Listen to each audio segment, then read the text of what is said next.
So AutoCAD 2007 এ আমরা interior ডিজাইনের কোর্সে প্রথম ক্লাস আমাদের।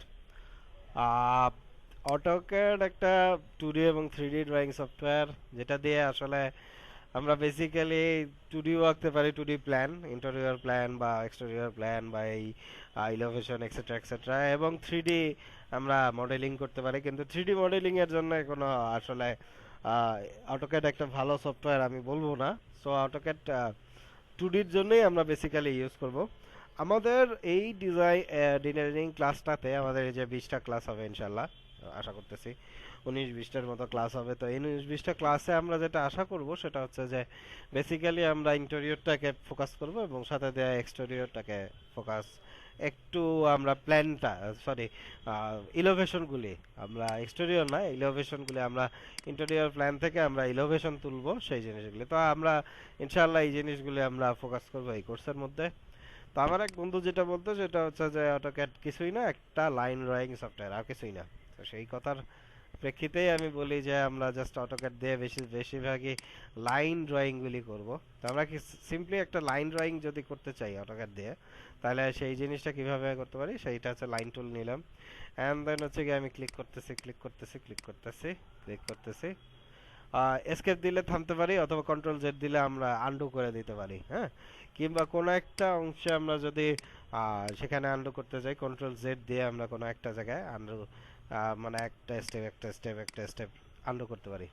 তবে এটা কোনো ইঞ্জিনিয়ারিং তরিকা না যে আমরা আসলে এভাবে লাইন আঁকবো, ঠিক আছে।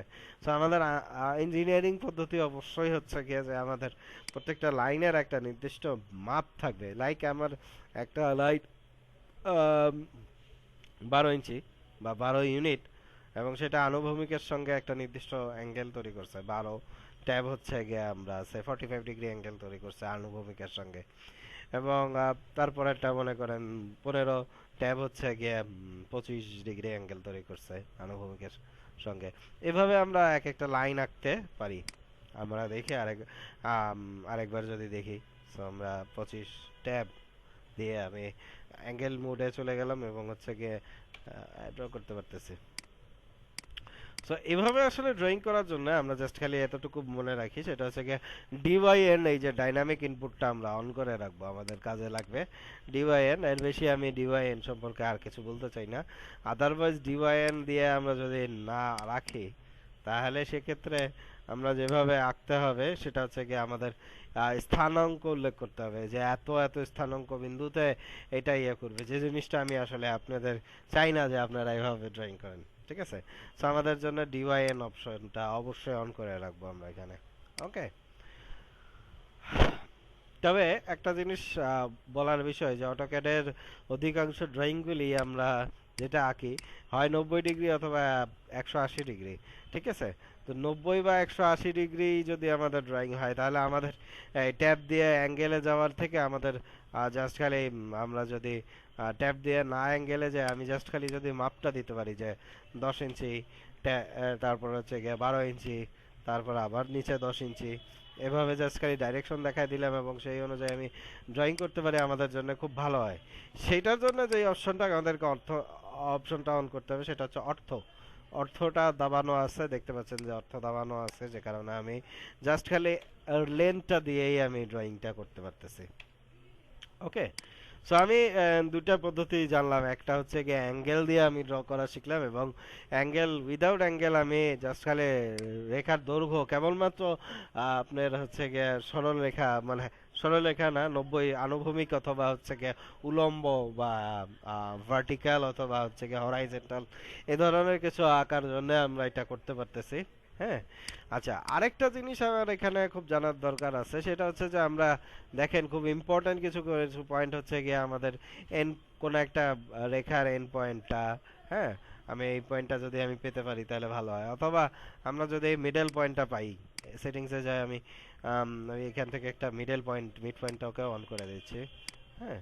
তো আমরা মিডল পয়েন্টটা হয়তো বা পাইতে পারি, যে মিডল পয়েন্ট থেকে আমি কিছু একটা রেখা আঁকছি, সেই রেখার মিডল পয়েন্ট থেকে আমি স্ন্যাপিং করতে চাচ্ছি, মানে আমি টার্গেট করতে যাচ্ছি, সেটা আমরা যদি করতে পারি আমাদের জন্য বেটার হয়। তো এই যে এই অপশনটার জন্য আমাদের অবজেক্ট স্ন্যাপটাকে অন করে রাখতে হয়, ঠিক আছে।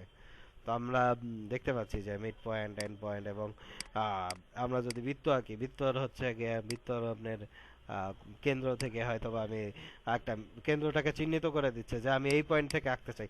আমরা যদি আহ, মানে আমাদের ক্লাসের পুরানো ক্লাসগুলিতে চিন্তা করি যে আমরা সম্পাদ্য সম্পাদ্য করার সময় কোনো একটা বিন্দুকে আমরা চিহ্নিত করে নিতাম কিভাবে, এরকম একটা পয়েন্ট আঁকতাম, এরকম একটা এখান থেকে একটা পয়েন্ট আঁকতাম, এখান থেকে একটা পয়েন্ট আঁকতাম।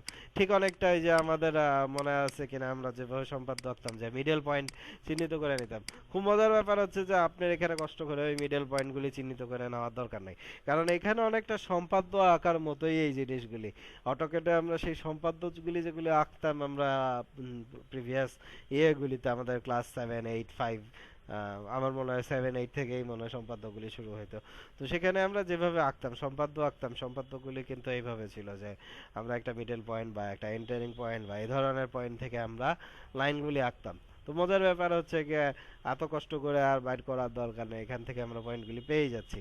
তো সেই যেই কারণে পাচ্ছি সেটা হচ্ছে গিয়ে অবজেক্ট স্ন্যাপ। সেই অবজেক্ট স্ন্যাপ থেকে আমরা জিনিসগুলিকে পেতে পারি।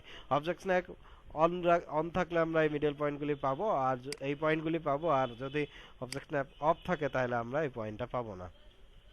আরেকটা জিনিস হচ্ছে অবজেক্ট ট্র্যাক।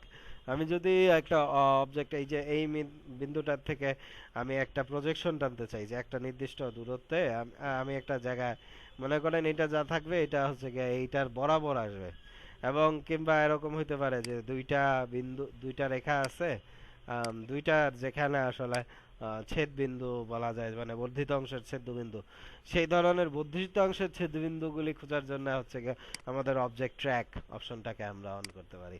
সো সেই কষ্ট করে আমরা যে সম্পাদ্য উপপাদ্য এগুলি করতাম, এগুলি এখন আমাদের জন্য অনেক ইজি করে দিয়েছে অটোক্যাড।